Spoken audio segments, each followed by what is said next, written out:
Special investment zone बनाए हैं जिसमें इन्वेस्टमेंट अगर की जाएगी, और मैं समझता हूँ कि हम सब मिल के, मैं क्यों कहता हूँ कि तमाम पार्टियाँ, हम जो है ना, हमारे यहाँ मुल्क में मसला क्या है, कंसिस्टेंस ऑफ पॉलिसीज़ नहीं है।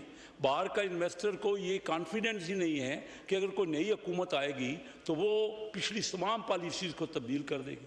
हमें ये पता नहीं है चार्टर ऑफ इकानमी पे क्यों हम बार बार करते हैं। हर मुल्क का सिग्निफिकेंट ज़रूरी है कि चार्टर ऑफ इकानमी कम अज़ कम जो कुछ भी है, हम आपस में इख्तलाफ करते रहे, लेकिन मुल्क तो साझा है ना, मुल्क तो सबका है। हम चार्टर ऑफ इकानमी नहीं करेंगे, हुकूमतें तो तब्दील होती रहेंगी, मुख्तलिफ पार्टियाँ आती रहेंगी, लेकिन अगर ये चार्टर ऑफ इकानमी नहीं होगा तो इन्वेस्टमेंट आपके यहाँ नहीं आएगी, और इन्वेस्टमेंट के बगैर दुनिया का कोई मुल्क आगे नहीं बढ़ सकता। आप देख लीजिए हमारे पड़ोस में बहुत ह्यूज इन्वेस्टमेंट, इवन बांग्लादेश में बहुत ज़्यादा इन्वेस्टमेंट हो रही है, लेकिन हम इस वक्त हमें सारी तवज्जो अपनी ये करनी है। हमारे यहाँ आबादी बढ़ रही है, उसमें इजाफा हो रहा है, और हमारे जो पर कैपिटा है, क्योंकि आबादी में इजाफा हो रहा है, तो जो थोड़ी बहुत हम जीडीपी में ग्रोथ होती है वो आबादी के बढ़ने में, उसमें पर कैपिटा में इजाफा नहीं होता। तो ये जो हमारी इन्वेस्टमेंट है, मेन हमारा जोर इसी पे होना चाहिए। मैं तमाम पार्टियों को कहूँगा, इसमें कोई इख्तलाफ नहीं है। प्राइवेटाइजेशन पे अभी तक जनाब स्पीकर हमारी मुख्तलिफ पार्टियों की एक ही पॉलिसी नहीं। क्यों प्राइवेटाइजेशन हमारे यहाँ कामयाब नहीं हो रही? आप मुझे बताइए कि तमाम पार्टियों इसमें बैठने में, ये मुल्क की बात है, ये कोई किसी एक पार्टी की बात नहीं है, ये तमाम 24-25 करोड़ लोगों की मामलात हैं कि अगर इन्वेस्टमेंट पे कॉमन पॉलिसी बनेगी, चार्टर ऑफ इकानमी होगा, अगर प्राइवेटाइजेशन की हम पॉलिसी हम नहीं फैसला कर पा रहे, लोगों को एतबार ही नहीं है। वो कहते हैं आपके यहाँ कंसिस्टेंट पॉलिसी, हम क्यों इन्वेस्टमेंट करें पाकिस्तान में, क्या अगली हुकूमत ने आके उसको सबको ख़त्म कर दें? तो बहरहाल ये ज़रूरत है हम सबको मिल के बैठ के, मैं आपसे गुजारिश करता हूं तमाम पार्टियों से कि ये इसमें मुल्क का मामला है, अगर कोई कमी बेशी है तो आइए डायलॉग कीजिए। मेरे दोस्त हमसे अगर कोई कहीं आपस में हमने बातचीत करनी, बैठ के डायलॉग करें, इस कम अज़ कम मामले पे जो सबका कॉमन है उसको लेके हम आगे बढ़ाएं। तो मैं इस पे बात करना चाह रहा हूँ कि हमारे यहाँ दुनिया के तमाम मुल्कों में ना एक्सपोर्ट लेड ग्रोथ ही हुई है। जो नए कंट्री बने हैं, वियतनाम हो, थाईलैंड हो, मलेशिया हो, बांग्लादेश हो, तो उनके यहाँ एक्सपोर्ट की ग्रोथ हुई है। हमारे यहाँ एक्सपोर्ट भी नहीं बढ़ रही, तो एक्सपोर्ट हम नई इंडस्ट्री लगाएं, SIV का मैंने जिक्र किया, उसमें हम एक्सपोर्ट की भी ग्रोथ होगी, और ये लाजमी है। बग़ैर एक्सपोर्ट के कोई भी मुल्क आगे नहीं बढ़ सकता। आज मैं शुरू में चाइना हम जाते थे, 72 में मैं पहली बार चाइना गया। उस वक़्त आप यकीन जानिए जनाब स्पीकर, हम लोग ज़्यादा उनको सिखाते थे बिज़नेस चाइना को। हम पाकिस्तान से जो कराची और लाहौर और मुख्तलिफ़ जगह से बिजनेसमैन जाते थे और उनके एग्जीबिशन होते थे, उसमें हम उनको ज़्यादा सिखाते थे बनिस्बत उसके। मुझे याद है कि मनमोहन सिंह और डॉक्टर महबूब हक, जो वो मनमोहन सिंह इंडिया में फाइनेंस मिनिस्टर थे और मेरे दोस्त मरहूम डॉक्टर महबूब हक यहाँ पाकिस्तान में फाइनेंस मिनिस्टर थे। दोनों क्लास फेलो थे, दोनों कैम्ब्रिज में पढ़े थे। तो मनमोहन सिंह ने मेरे सामने, मुझे याद है, डॉक्टर महबूब हक को फ़ोन करके पूछा कि पाकिस्तान आगे जा रहा है, हमें बताइए कि क्या तरीक़ाकार हम इस्तेमाल करें।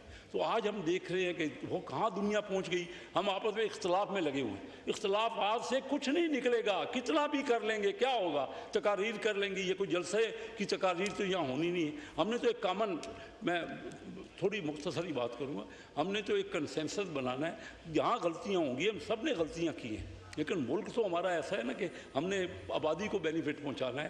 तो मेरी ये गुजारिश होगी कि इसमें हम मिल के आगे बढ़ें।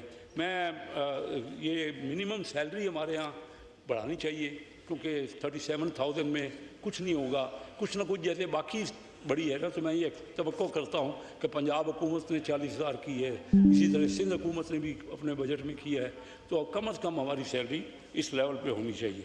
मैं आजकल जो हालात चल रहे हैं ईरान के साथ, इसराइल ने जंग की, जंग के ये बात 2-4 मिनट में ख़त्म करता हूँ, वाइंड कर रहा है। आजकल सारे दुनिया में इख्तलाफ इतना बढ़ गया है, पहले ही जंगें मैंने इतने नहीं देखी इतने अर्से से। देखिए रशिया और वो जंग में है, इसी तरह इसराइल ने पहले गज़ा में जो कुछ किया, अब ईरान में कर रहे हैं, पाकिस्तान और इंडिया की जंग हुई। तो ये जंगों के मामलात हैं और पाकिस्तान का इस सेंट्रल रोल है इसमें। हमें बहुत ज़्यादा इम्पॉर्टेंट रोल है इस रीजन में। इंडिया को समझ आ गई कि, और जो इन्वेस्टर हमारे यहाँ ये समझता था ना कि पाकिस्तान में स्टेबिलिटी नहीं है, यहाँ पे कोई लोकल जो है शर्मंगेज़ी होगी, तो उसमें हमारे फील्ड मार्शल ने यह समझा दिया सारी दुनिया को कि ये चंद हज़ार लोग क्या करेंगे जब हम इंडिया की 13 लाख फौज के ख़िलाफ़ एक इफ़ेक्टिव हमने फतह हासिल की है, तो ये क्या कर लेंगे। तो इस तमाम दुनिया को समझ आ गई है। इसलिए भी चाइनीज़ बलूचिस्तान में आज हमारे फील्ड मार्शल आसिम मुनीर साहब अमेरिका में हैं और उनकी सुनी जा रही है, और वो बात कर रहे हैं इन्वेस्टमेंट पे कि किस तरह हमारे यहाँ ये हम बलूचिस्तान के मिनरल्स में इन्वेस्टमेंट अमेरिका की हो। तो मैं बात को वाइंड अप करते हुए कहूँगा, मेरे इलाके में चिन्योट मेरा इलाका है और बहुत कुछ हुकूमत ने किया है। यूनिवर्सिटियाँ वहाँ 2 टॉप क्लास यूनिवर्सिटियाँ बन गई है, फास्ट नेशनल यूनिवर्सिटी कंप्यूटर की और जीसी यूनिवर्सिटी। और अभी वर्ल्ड बैंक ने हमारे यहाँ सीवरेज, क्योंकि एक तारीख़ी शहर है, 2000 साल के करीब शहर है, तो यहाँ सीवरेज का निज़ाम बड़ा ख़राब था, तो वर्ल्ड बैंक ने अभी रिसेंटली अप्रूव किया सेंट्रल सीवरेज। मैं बड़ा मशकूर हूँ हुकूमत का और वर्ल्ड बैंक का कि उन्होंने ये ख्याल किया हमारे यहाँ जो ये मामला थे उसको बेहतर किया।